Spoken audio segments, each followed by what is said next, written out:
Here today, Friday, October 10th at noontime with George Sanders, Eric Manzer, and Bill Porter, and myself, Diane Corey. Welcome, everyone. Welcome. Morning. Happy weekend. Exactly.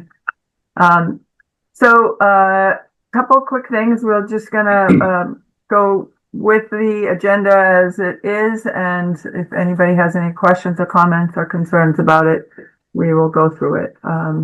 So the first thing is a quick update on the grant. I got an email on Wednesday from the state. They have not made any decisions as yet. They are hoping to make some decisions by the end of the month, and hopefully people will know, cities and towns will know by November. But they will keep us up to date as soon as those decisions are made and let all the cities and towns know. Okay, on that one. By the end of October is what they told us throughout, is that right? Yeah. Yes, yeah. Yeah, and they're hoping to let everybody know by October, so that the end of October, so that by November, everybody will have the contracts in hand and be able to be signed. So that's their intent right now. Yeah, they're real late this year. Yeah. Well, they must have gotten more requests, is what my thought is. Yeah. All right. So Eric, ADA Title II updates. Well, yeah, the next two agenda items are for me. So the ADA Title II thing, I wanted to add, I feel like what I'm wondering about here, Diane, is that, because of what I do for work, I know that, there are legislative updates that were announced that are affecting all state and local agencies in terms of, like, there are some deadlines that are approaching, like April of 2026 for entities over 50,000, serving over 50,000 people, or April of 2027 for entities that are serving, smaller agencies like less than 50,000 people. And so I've seen, like, notices come out from Mass Office on Disability saying that there are resources available to agencies in support of their efforts to bring digital content, into conformance with kind of these Title II updates, right? And I think what I'm really wondering about is, is it reasonable for us to request, from Littleton's, and I forget the woman's name, but like our IT staff, basically, on, whether or not they're all set, what actions are being taken in Littleton, with regards to those, those Title II deadlines. Like, I can't even say I know that, where our deadline is. Like, Littleton is a town of 10, not of less than 50,000 people. So right. I'm assuming the 2027 is the relevant deadline for us as a town. That's correct. So I know that Nancy is looking into it, trying to figure things out. And I know that she had reached out to you on a couple of different, like I believe it was the town, not the newspaper, but our newsletter. Yeah. I think she had reached out to you and asked some opinions about it. Correct me if I'm wrong on that. So I think that she's been trying to figure out what how our website is failing. Okay. In better terms, and where we need to improve, what we need to improve, and how do we improve it. And I think that was one of the reasons why she was reaching out to you, to try and figure that out and go from there.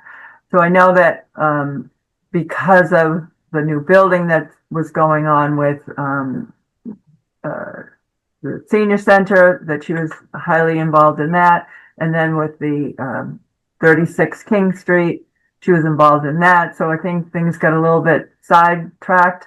Sure. But I know that she is, still working on it and still pursuing it. So it's not like it's gone to the back burner. I know that each and every day that she tries to get involved with other IT directors, to see what they're doing, how they're improving, and where they're at. So I know that she is constantly working on that. So, and again, pardon my ignorance, but like she's a one-person operation, and Well, there's two of them, her Okay. and Tom McLaughlin. okay. Yeah, And so the deadline is really their concern, and it's the 27, or it's not this coming April, but the following April that is relevant to them. correct. But I know that, like much of what's going on, we try to not wait to the deadline. And we're Yeah. trying to we're trying to look at it sooner rather than later, because when you hit the deadline, then everything comes crashing down on you, so Sure. to speak. And so I know that she really wants to get this completed next year, so that we're ahead of schedule and so that all the changes are made long before they're being told that, oh, you're behind, Littleton. So we'd like to be in the forefront and get things done long before our deadlines hit. So in that case, I think, rather than invite them to come and, give us an update as a committee, like where they stand or where things stand, like, Yeah. I don't want to, I don't want anything to be perceived as threatening or anything, but like, Yeah. I would, because it's been some time since she had reached out about the newsletter. And so Yeah. maybe if you agree, like I would maybe circle back and just check in with her and see if they're, because I know that MOD, like even like the state has like office hours available, all designed to be supportive of these efforts. So, I can check in and she may be fully aware that, they're having these things available, but like I can check in and make, see what kind of support could be helpful in these efforts, I guess. Sure. All right. I'm good with that. Yeah. So yeah, I'll circle back on that earlier communication I had with her. And then the other thing is this, it's an event coming up on November 4th. I had forwarded to all of you the informational email, or the most recent like reminder email I had gotten on this thing. I'm intrigued by it. It's a hybrid event. It's going to be in either Needham, Massachusetts, or via Zoom. I'm inclined to try and get to this thing, and ideally I'd like to get there in person. As I read the description, like, it sounds like the sort of thing that, other disability commissions from around the state will be there. So it might be interesting to learn from others, what is being done in other towns. But like one thing that I was particularly interested in from this is, it's going to be an opportunity to hear the concerns from consumers, or like families of consumers and things like that. And where we as a committee are not, maybe as engaged with our immediate constituents in town as we'd like to be. Like, I feel like this could be a great opportunity to hear examples from other parts of the state. What sorts of things are coming up or weighing heavy on the constituencies and other, in nearby areas. And so that was one thing that was interesting to me, and I wanted to share it with all of you in case others are interested. But whether via Zoom or in person, I plan to try to make it to this thing. So wanted to share with everyone else. So yeah, I went and looked at what you had sent to us, and I think it is a great opportunity if we can participate, whether, like you said, via Zoom or go in person. And if this is something that needs support as far as transportation or anything like that, we do have, just be aware that we do have the cost. I didn't notice if there was a cost involved. If there is a cost involved, we do have $1,200 in the Disability Commission fund that can be used for that. So keep that in mind. If that's something that's going to keep you from being able to attend, you do have that you could be reimbursed for that. So I appreciate that. No, I don't think there's any charge to attend, but maybe something around transportation. But I appreciate that that info. Thank you. Okay. Did you have your hand raised, George? No, I was just killing okay. some sunshine there. Okay. I'll chime in and just say thanks for sharing, Eric. I like to I'll try to be available to either attend on Zoom, or if there's a plan to go in person, I'd be happy to try to see if that can happen too. Needham is tricky to get to when you don't drive. But if you're going or others are going, maybe we can coordinate that or something. Good thought. Thank you, Bill. Okay. All right. Shaker Lane School Project update, Bill. Yeah, I don't have much to share, but Okay. just give you the latest since our Yeah. last meeting. When we last met, we had talked about possibly drafting a letter. And so my portion was to review the plans and write up a little paragraph that could potentially be used in the letter regarding things that go above ADA that really exemplify inclusive design and universal design. I reached out to Mary Lee on the 12th, right after our meeting, just asking, like, do you have anything you give me as reference in addition to what you shared, or maybe your team has like a bullet list that would, help make sure I cover the things in my letter, but I didn't hear anything. So then I drafted something just based on what I did have, a short paragraph, which I shared with you, and I can read it or share it here if that makes sense. I reached out again on the 18th to Mary Lee and just to share with her before sharing with you to say, does this look accurate? Do you think anything's missing? Just to be, respectful of making sure that we're doing it right. But I have not heard anything. So Okay. I have that little snippet if we decide we want to put a letter together or not. I know Gary's not here, so I don't know where that conversation can go today, but this is just an update. I have that, and it can be used or implied to anything that we want to do Okay. on the project. Okay. Is that what you forward to us in that? Yeah. It's a okay. paragraph that I sent in my email, so you guys can see Okay. that. Yeah, I got it. I seen it. I read it. Yeah. Okay.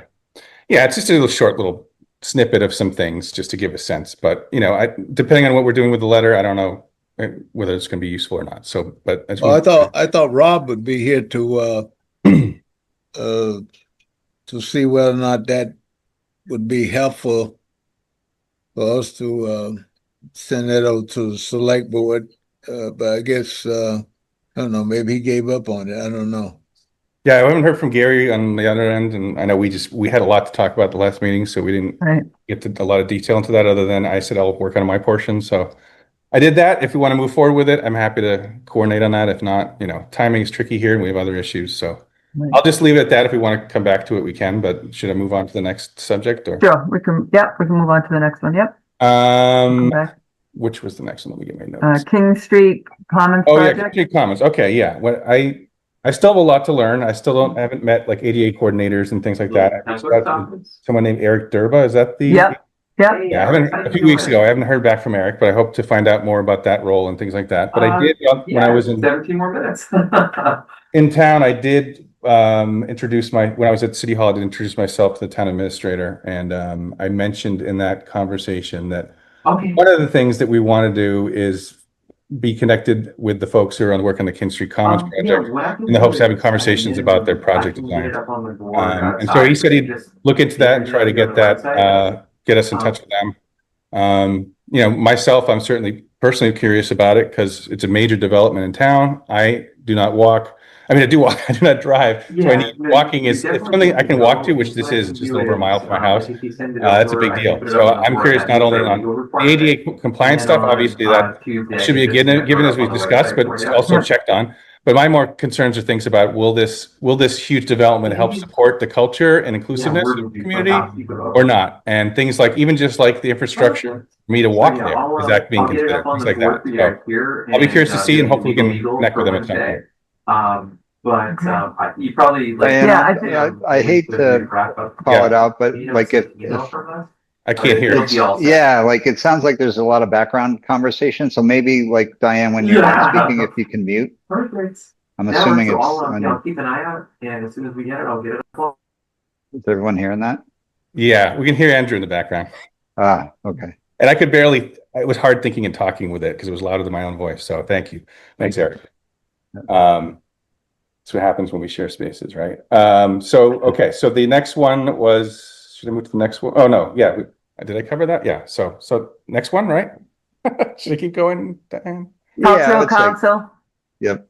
Yeah, that one. Yes, I was in touch with them, asking them about. I'm an artist who lives in town as a studio, and there's other communities that have like Acton, for example, has like an open studios day that's in October and stuff. And we used to have that stuff in Littleton. There used to be a lot of art studios in the Mill when I first moved here. So I was just curious to reach out to them if there's anything like that going on. And while I was inquiring about that, I mentioned I was in Disability Commission and let them know that if there's any way you want to connect or we can support what they do, that'd be great. So they invited me to their next meeting, which is, I believe, on the 14th or 16th. I can't remember, but next week. I haven't got the official invite yet, but they said they were going to, the 14th. They said they're going to put me on the agenda. I don't know, what collaboration or what we could do to support them, but any group with the name culture in it, I'm interested. So, because that's one of the things I really want to focus on, and my role here is supporting the culture so that we feel every aspect of that is supported. So there may be ways to work with them on that stuff. But we'll see. I'll keep you posted. And that's pardon me, Bill. Yeah. I'm sorry if I missed it. Like, what prompted you to reach out to them? Well, the Littleton Cultural Council is supported. They have a grant funding program, and I was reading about, and then it triggered me to think about what that group really does. And then I just so happened, as I'm an artist in town who has a studio, thinking about maybe having an open studio event where people could come and see the work in the studio. And those happen in a lot of communities. I know Westford and Acton, a lot of towns host an annual event like that. And in the past, Littleton actually did it the same as Acton. They used to have a bigger event. So I was just inquiring to say, I don't see anything about Littleton doing that, but are they or not? So it's unrelated to disability completely. But I was happen to be reaching out with that type of question for my personal reasons. And while I was in that, in that email, I also included that I was on the Disability Commission and interested in learning more about what they do and how we could support them, because I do a lot of work with, disability culture related activities and engagement outside of this town. So if that can do some of that here, that would be great. But part of it is I need to learn what they do. I know they manage a grant that has an annual application deadline that's coming up for supporting arts and cultural events in town. I think they have about $7,000 a year to allocate to various things. But I don't know what they do beyond that. So I'm going to hopefully find out. Nate. So who knows? At least we'll be meeting some other folks in town and building relationships. For sure. Which I've been here 22 years, but I stayed out of everything town politics or management. That's why I'm quickly trying to catch up and learn. So I appreciate everyone supporting me with that. And then shall we move on to the next one, Diane? So it's the Mass General Law update. Yeah, this is Eric and I, but I'll share Eric out anything else if you have more to share. But it's it's a quick one, just an update on our efforts to work with our local representatives on making sure that that bill, it used to be 137. It's actually one of the updates is since we last spoke about it, the bill's number has changed. So it is now S2563. And we can thank Jeff Dugan at the Mass Office of Disability for alerting us to that, because I did check in with him to give him an update on what we knew, and he told us that. So I would have been following the wrong bill and thinking it was going nowhere. And so nothing has really changed in as far as the bill. That the good news is, as I mentioned before, this bill does, just to give anyone an update, it's not fully up to speed. This bill does seek to address offensive language towards people with disabilities in Mass General Law, taking out specifically words like the R word, the H word. And so our concern was making sure that it's addressed, they get appropriate language in the language for the law regarding accessible parking spaces. And there's just currently a typo now where they have the word disability, and it would say disability spaces, but it should be accessible. So we've reached out. Last time I had mentioned this 2 months ago, I had heard back from Senator Eldridge's office. One of their staff acknowledged the issue, validated it, and said, wow, this is a concern. I will raise it with the senator. But I have reached out a few times since, and I have not for an update, and have not gotten a reply. Eric has also joined in the efforts and has reached out. I've also reached out to the governor and tried again with Representative Arciero, but anything I've ever reached out to him about, I've never gotten a reply. So no, just crickets there. So we'll keep following it and hope that I don't know how long. I'm not familiar with bills and passing bills, but it looks like this takes a while because nothing's been done on it for like 2 months or so. So we'll keep monitoring it and keep trying, and hopefully have an update, a positive update soon. Anything else to add, Eric? Just that, to be clear, like we are joining an existing effort, even though the number has changed of the MGL. Like, this is not anything we've initiated. This was underway, and we're lending our support. But again, like Bill said, like, I shot emails too, and never got really much of anything back. So like, I was speculating that, in these times, like, I don't know exactly what's on the plates currently, but yeah, it doesn't hurt to keep keep being in their ear in support of these things. But yeah, if you work in government, you're busy right now, so we may be lost in the mix. Yeah. Yeah.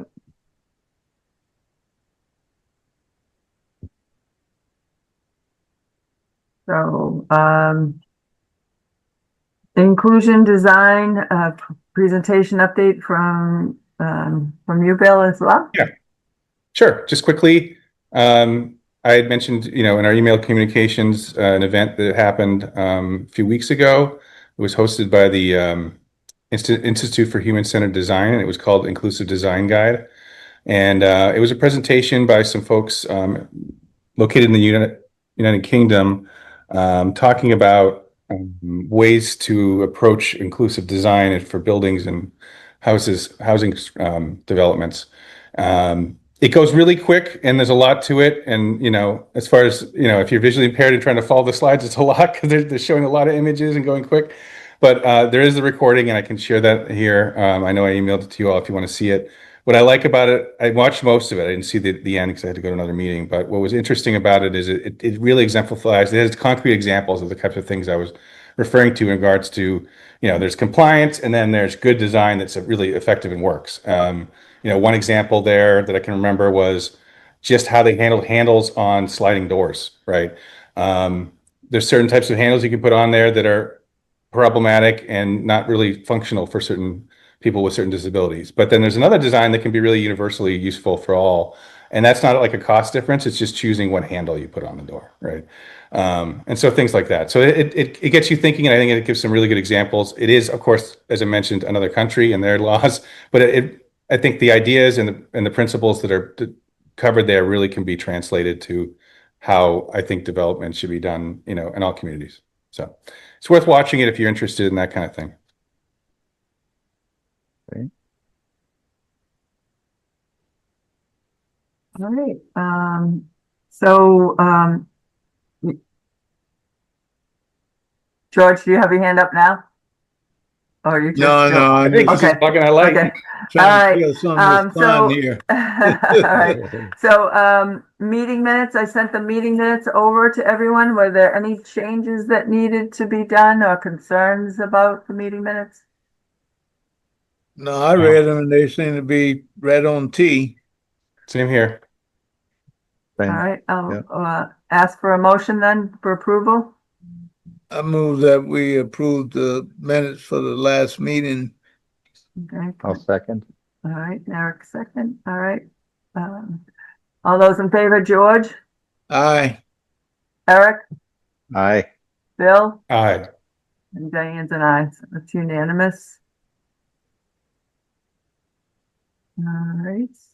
And then just set our next meeting would be, do we think we need another meeting before? Or are we all set for go to November? Oh yeah. I mean, we don't have any Next month sounds good. Sure.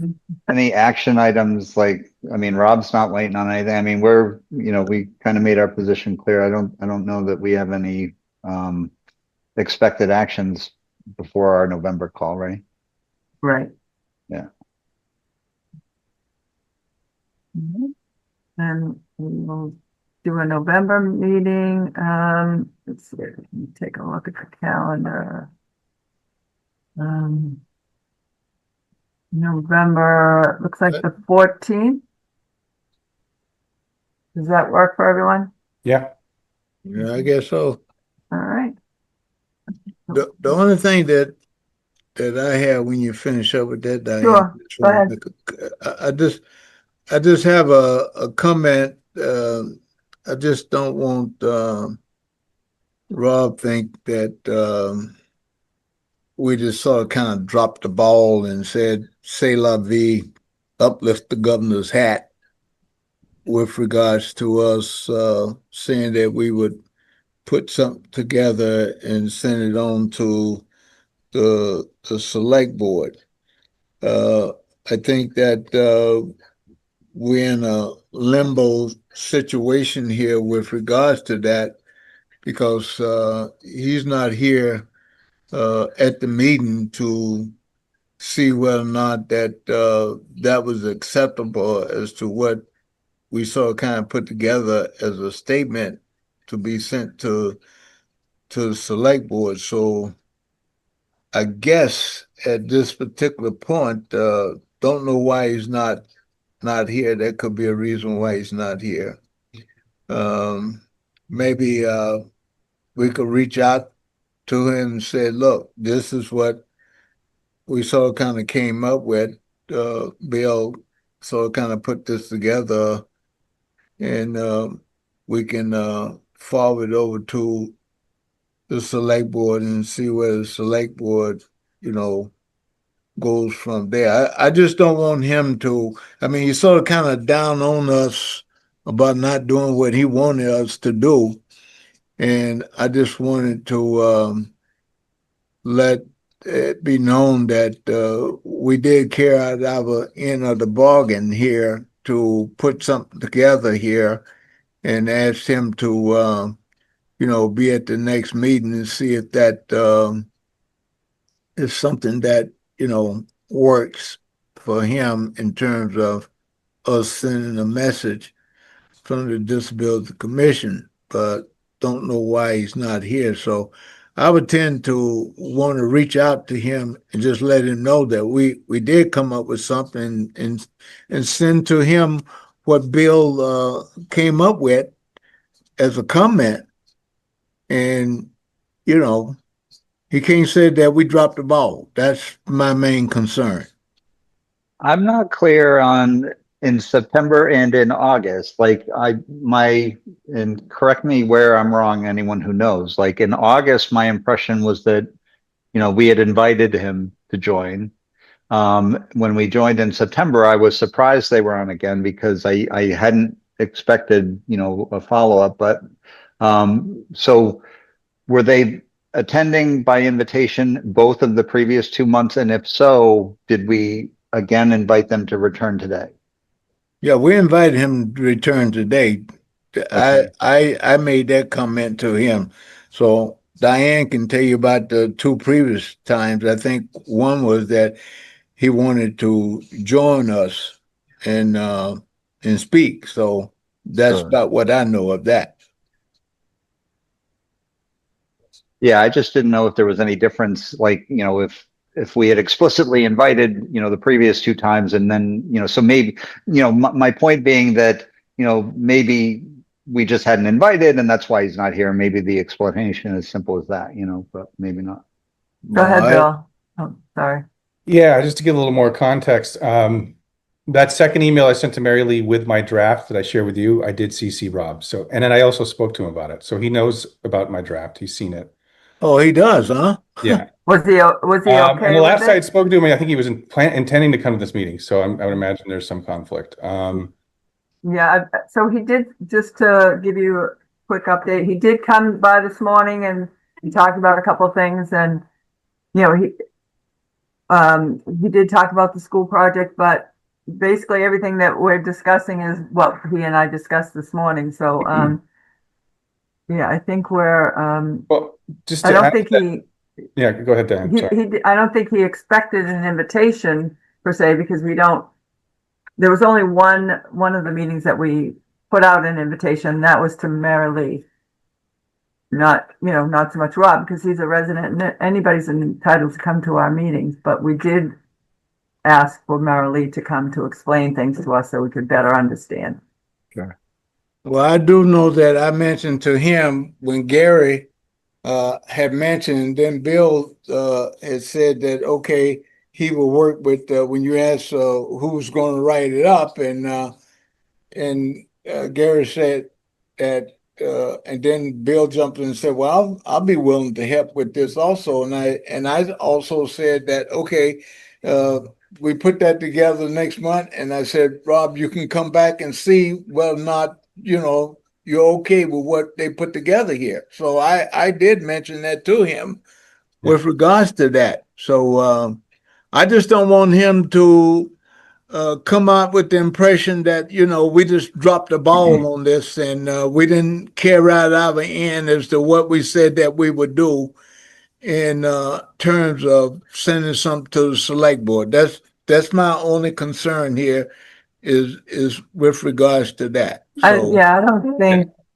I don't think he'll do that. Yeah, the other part was that, and correct me where I'm wrong here, but I remember Gary said he was going to work on drafting it, and I said I would work on that specific section that I did. And my hope that was going to be a different timeline than transpired, right? I thought I got right on it and worked on drafting it and sent to Mary Lee. I was hoping to get feedback in a timely manner, which I never got any. And then I could then confidently share it with Gary and say, this is what I got. And so I kept waiting, and then it came up to this time. So I did eventually share it with you, but at the very last minute. And now Gary's not here to really talk about whether he worked on drafting anything.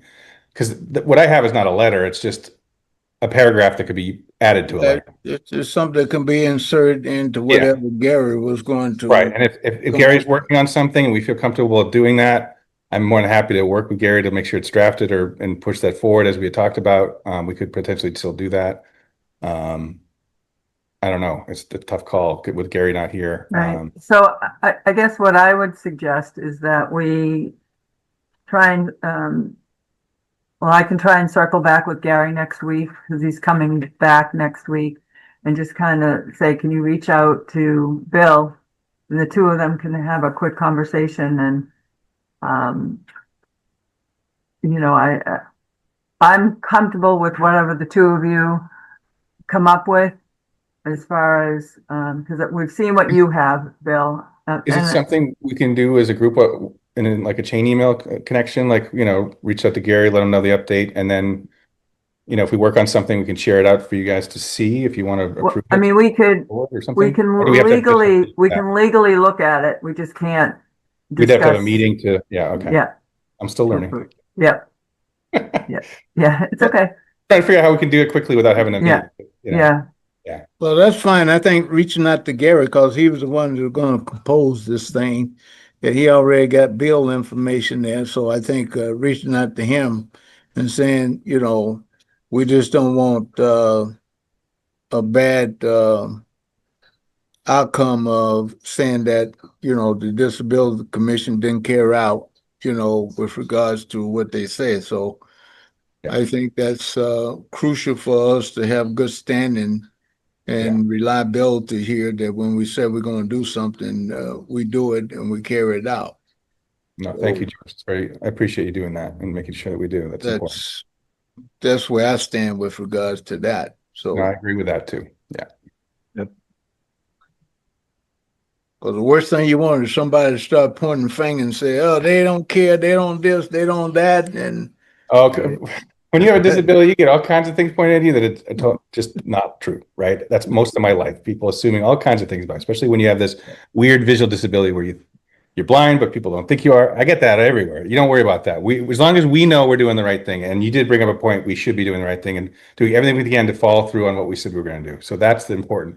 And if we know we did that, we shouldn't be judged. If we are, it's probably not just, right? Sometimes people just have opinions that are going to differ, but we should. I do think it's important that we do our best to work on that. So I already have my part drafted. So it's just a matter of us reaching out to Gary and making sure he has that and works it in. And then if there's any follow up or way I can support him in making sure the letter is put together, I'd be happy to do that. So, right. Yeah, I think Diane, just reach out to Gary and let him know what the discussion was here, and see where he's at with regards to that. All right. I will do that, and then I will have him reach out to you, Bill, and good. The two of you can work together. Great. Thanks. All right. With that being said, I'll entertain a motion to adjourn. Move to adjourn. So move. All right. George? Aye. Eric, Aye. Bill, All right. and Diane is an aye. All right. Everyone have a great weekend, and I'll talk with you all sometime next week. You too.